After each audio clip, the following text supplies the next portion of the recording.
아멘. 하나님께서 오늘 우리에게 주신 말씀은 창세기 3장 20절부터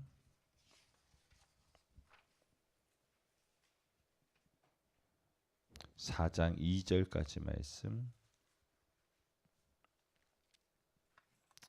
창세기 3장 20절부터 창세기 4장 2절까지 말씀입니다. 다 찾으셨으면 저 한 절 여러분들 한 절 교독해서 읽겠습니다. 다 찾으셨습니까? 교독하겠습니다. 아담이 그의 아내의 이름을 하와라 불렀으니 그는 모든 산자의 어머니가 됨이더라.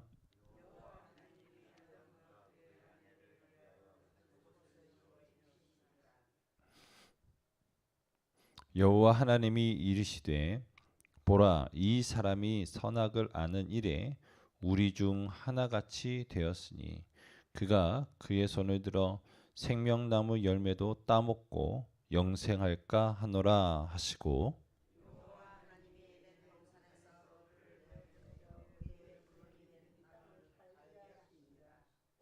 이같이 하나님이 그 사람을 쫓아내시고 에덴 동산 동쪽의 그룹들과 두루 도는 불칼을 두어 생명나무의 길을 지키게 하시니라.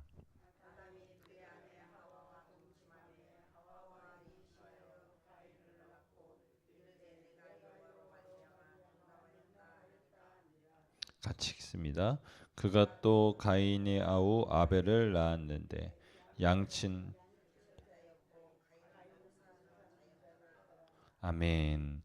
할렐루야. 오늘 계암교회 새벽 예배 오신 여러분들 한 분 한 분을 예수님의 마음으로 사랑하고 존경하고 축복합니다. 오늘은 이제 창세기 3장 20절부터 하나님 말씀을 나누길 원하는데, 여러분 오늘 말씀을 근거해서 이제 어떤 신학자들은 이제 지금 인류사에서 펼쳐진 남자와 여자의 불균형, 그러니까 남자가 조금 더 힘이 세서 힘의 논리로 여성을 다스리는 구조가 생겨졌다라고 보기도 하는데, 그것이 바로 이런 것 때문이에요. 아담이 그 아내의 이름을 하와라 불렀으니라고 하는 거예요. 여러분 아시는 것처럼 하나님께서 이 세상을 창조하시고 각 창조하시는 그 존재들의 이름을 붙이셨죠. 그것은 그 창조물의 그 피조물의 여러분 이유와 목적 중에 하나라고 말씀드렸습니다. 그러니까 어느 하나 것도 여러분 목적 없이 창조된 것이 없다라고 제가 말씀을 드렸는데, 그런 다음에 이제 인간을 창조하셨죠. 그리고 나서 인간에게 맡기신 일이 있어요. 그것이 무엇이냐면 이제 남은 피조물들에게 이름을 부여하는 일이었어요. 그래서 아담이 이제 여러분 들짐승과 그다음에 각종 새와 그런 것들의 이름을 붙이는 것들을 보게 돼요. 그게 창세기 2장 19절에 나와 있어요. 제가 읽어드릴게요. 여호와 하나님이 흙으로 각종 들짐승과 공중의 각종 새를 지으시고 아담이 무엇이라 부르나 보시려고 그것들을 그에게로 이끌어 가시니 아담이 각 생물을 부르는 것이 곧 그 이름이 되었더라. 그러니까 아담이 이제 피조물로서 만물의 영장으로서 어떻게 합니까? 하나님께서 맡기신 그들을 생육하고 번성하고 땅에 충만하라고 그렇게 돌보라고 섬기라고 맡기신 그들을 향해서 이름을 지어주는 그 사명을 감당하잖아요. 그런 것과 같이 이제 그에게 돕는 배필로 붙여준 그 하와를 어떻게 합니까? 이제 그의 이름을 불러요. 그러면서 어떻게 보면 마치 이제 남자가 여성보다 우위에 있는 것처럼 약간 우리가 생각할 수 있습니다. 그러면서 21절에 아담과 그의 아내를 이렇게 해서 여러분 아담 안에 그 하와가 소속된 것처럼 이제 우리가 성경이 해석되어지고 기록되어져 있는데, 앞서 말씀드렸던 것처럼 하나님께서 창세기 2장 19절에 창조하셨던 그 모든 것을 아담에게로 가지고 간 몰아간 이유는 이름을 붙이는 것을 어떻게 지혜로운가를 좀 보려고 하시는 것도 있지만 실질적으로 생육하고 번성하고 땅이 충만하라고 하는 것, 다스리라고 하는 것, 정복하라고 하는 그 모든 내용 속에 무엇이 있습니까? 돌봐주라는 거예요. 돌봄이 필요하다라고 하는 겁니다. 그래서 결국은 단순히 힘으로 여성을 군림하거나 누르는 그런 존재가 아니라 돌보고 보호하는 그러한 위치에 있음을 다시금 우리는 상고해 봐야 된다라고 하는 것입니다. 자, 그러면서 여러분 이제 21절 말씀을 봤더니 여러분 정말 중요한 말씀입니다. 여러분들 혹시 펜이 있으시거나 그러면 21절 말씀에는 꼭 표시를 해 놓으셔야 합니다. 자, 여호와 하나님이 아담과 그의 아내를 위하여 무엇을 지어 입으셨습니까? 가죽옷을 지어 입히시니라라고 기록되어져 있습니다. 여러분 왜 하나님은 아담과 하와에게 가죽옷을 해 입히셨습니까? 그 이유가 뭐죠? 여러분 인간이 범죄한 이후에 하나님의 말씀을 순종하지 않고 원수 마귀의 이야기에 미혹된 이후에 하나님이 아닌 여러분 사단 마귀의 이야기를 들은 후에 그들에게 찾아온 건 뭡니까? 첫 번째는 수치심이죠. 그죠? 두 번째는 하나님과의 단절, 때로는 두려움이라고 말씀을 드렸어요. 여러분 이것을 인간이 감추기 위해서 이것을 인간이 해결하기 위해서 했던 것은 무엇입니까? 무화과 나무 잎을 따서 그의 수치를 가리는 거였어요. 그런데 그 잎이 어떻습니까? 여러분 이제 우리 앞에 이 나무 큰 굵은 나무가 하나 있어요. 그 나무가 이제 우리가 작년에 여러 가지 민원들도 있고 그래서 이제 교회 주변에 있는 나무들을 좀 자르면서 이 나무를 막 잘랐잖아요. 이제 자르고서 이제 순이 이제 나오고 이제 연한 가지들이 나와가지고 이제 점점 풍성하게 자라고 있어요. 우리가 처음 잘랐을 때는 아이고 큰일 났네. 저거 나무 죽는 거 아니야? 저거 나무에 그냥 생명기운을 다 자른 거 아니야? 하면서 고민도 많이 하고 걱정도 많이 했는데 이제 보니까 그런 걱정은 안 해도 될 것 같아요. 잘 살아 있는 것 같은데 이제 나온 가지들이 이제 약하니까 여러분 이제 보니까 우리 교회가 이렇게 약간 계곡 사이에 교회가 지어졌더라고요. 그래서 저기 계양산과 여기 형제봉 사이에 있는 계곡 사이에 여러분 교회가 지어지다 보니까 바람이 이 계곡을 타고 많이 들어와요. 그래서 물론 이제 태풍의 영향도 있겠습니다만은 엊그저께 좀 바람 많이 불 때가 있었어요. 그때 보니까 나뭇가지가 많이 떨어졌더라고요. 많이 떨어졌어요.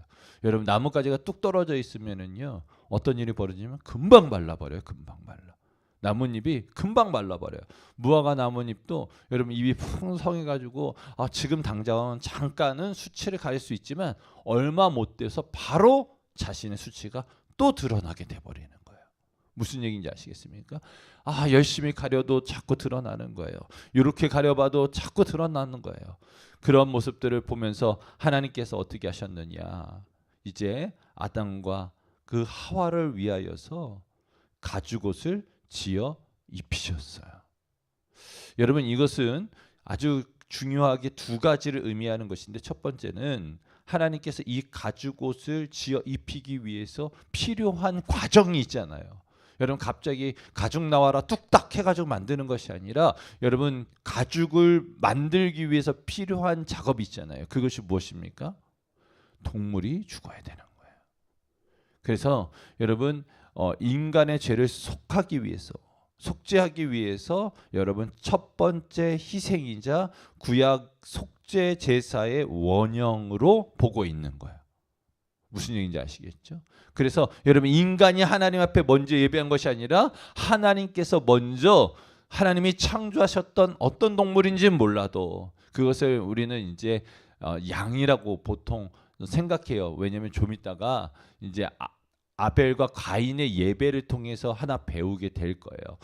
그렇게 생각을 하고 그것을 잡아서 여러분 가죽을 만들었죠. 그리고 그것을 통해서 여러분 가죽옷을 해 입혔어요. 그러니까 동물 하나가 죽음으로 여러분 우리의 수치, 우리의 죄를 어떻게 했어요? 덮어주신 거죠. 그래서 히브리서 9장 22절 말씀에 이렇게 되어져 있습니다. 율법을 따라 거의 모든 물건이 피로써 정결하게 되나니 피 흘림 없이는 사함이 없느니라. 아멘이십니까? 여러분, 피 흘림 없이는 사함이 없다. 이는 또 다른 의미를 가지고 있죠. 무엇입니까?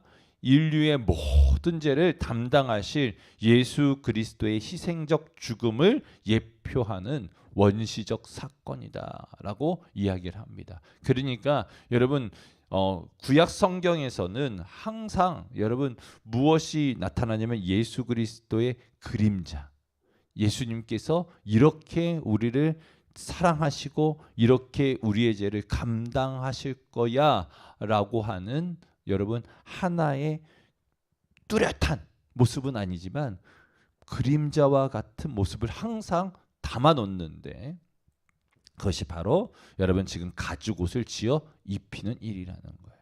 그래서 예수님께서 어떻게 합니까? 우리의 죄를 위하여 그가 화목 제물이 되셨어요. 여러분, 화목 제물이라는 게 뭡니까?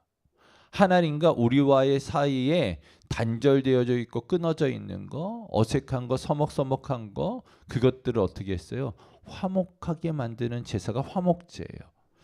여러분, 로마서 3장 25절 말씀을 제가 읽어드리면, 이 예수를 하나님이 그의 피로써 믿음으로 말미암는 화목제물로 세우셨으니 이는 하나님께서 길이 참으시는 중에 전에 지은 죄를 간과하심으로 자기의 의로우심을 나타내려 하심이니라고 말하고 있습니다.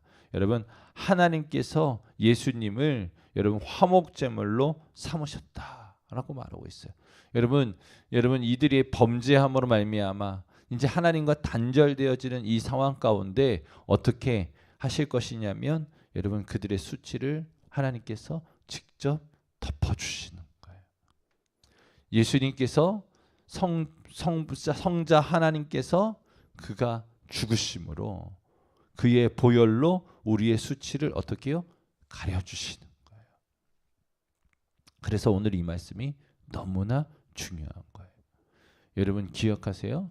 여러분 아담과 하와는 범죄한 이후에 하나님 앞에 숨었어요.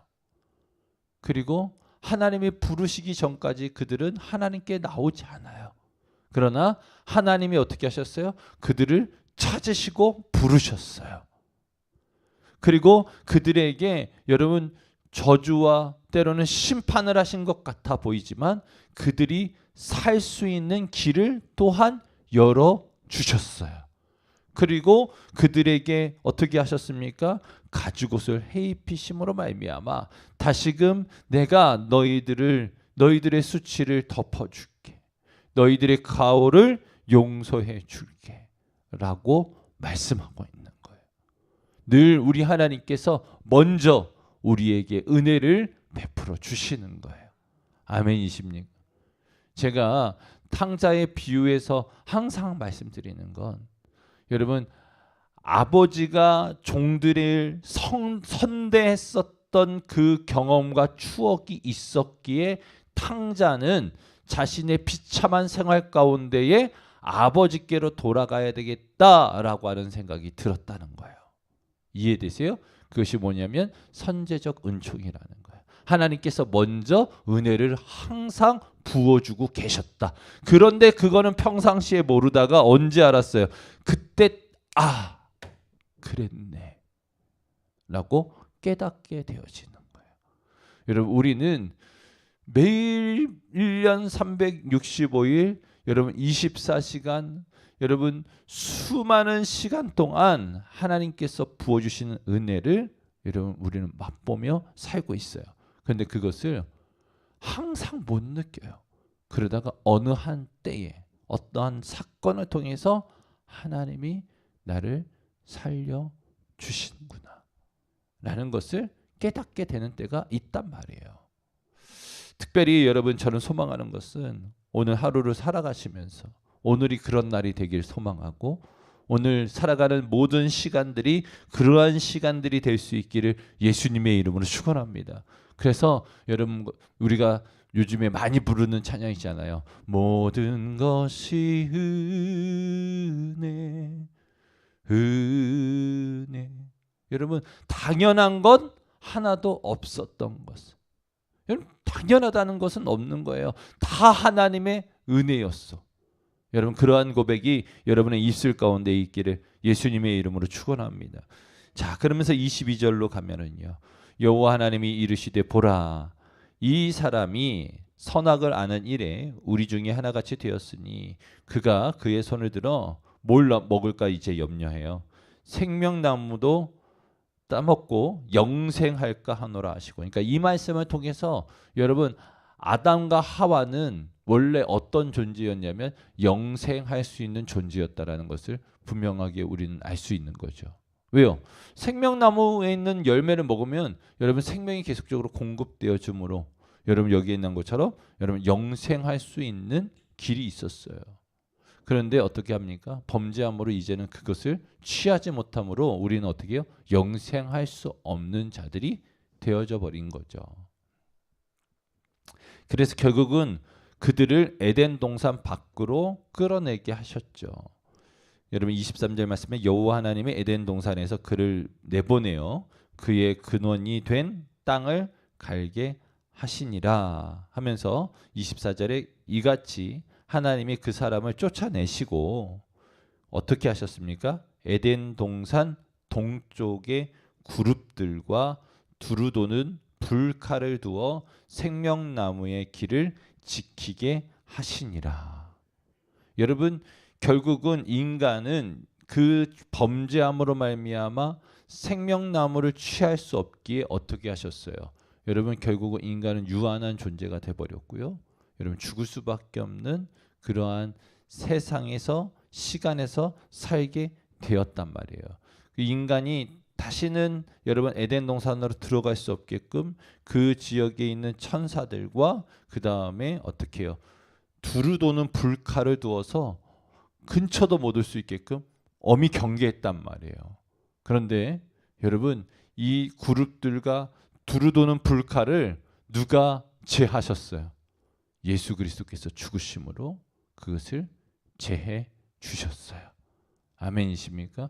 그래서 여러분 예수 그리스도로 말미암아 그분이 여러분 사망의 권세를 이기시고 부활하셨음으로 말미암아 우리에게 무엇을 주셨어요? 영생을 허락해 주신 것을 여러분 믿으시길 바랍니다.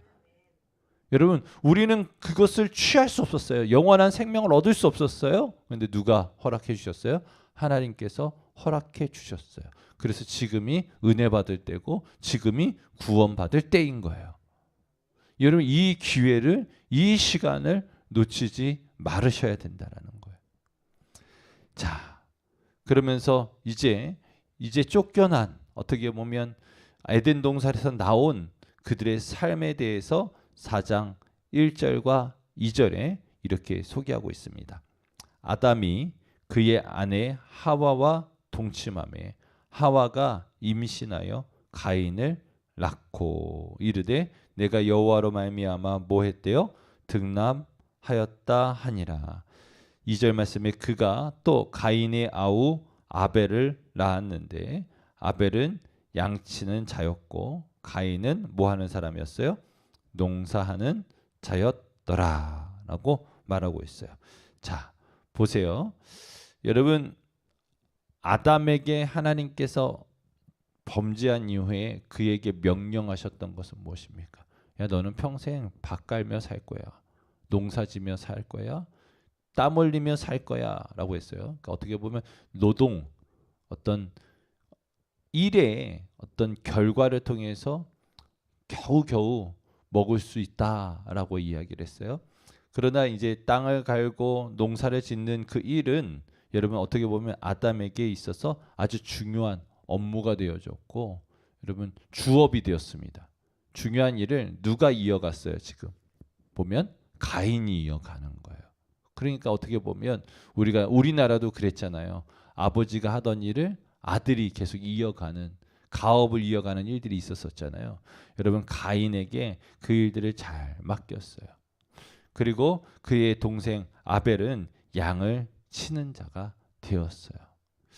자, 하나님께서는 여러분 우리에게 말씀하시는 게 있었어요. 창조하시면서 여러분 그 창조의 과정 속에서 하나님은 어떤 하나님으로 나타나냐면 살리시는 하나님이라고 나타나고 말씀을 드렸어요. 그죠?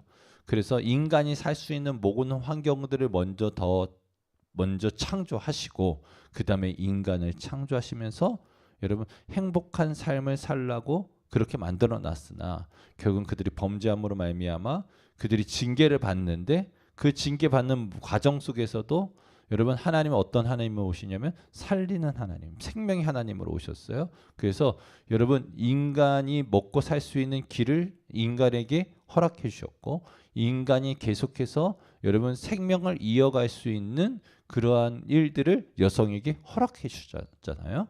자, 그리고 나서 여러분 실질적으로 이어져 가는 그 내용들이 4장 2절까지 나온 거예요. 여러분 기억하세요. 여러분 하나님께서는 이때까지 그리고 지금도 엄히 꾸짖고 징벌하고 하지만 항상 여러분 하나님의 사람들에게 뭘 주셨어요? 기회를 주셨다는 거예요. 기회를 주셨다는 거예요. 여러분 그 기회를 여러분 선용할 수 있기를 예수님의 이름으로 축원합니다. 우리에게 허락해 주신 이 기회, 오늘이라고 하는 기회, 이 순간이라고 하는 기회, 때로는 일평생이라고 하는 그 기회를 여러분 정말로 귀히 여기고 아끼면서 선용하는 저와 여러분이 될 수 있기를 예수님의 이름으로 축원합니다.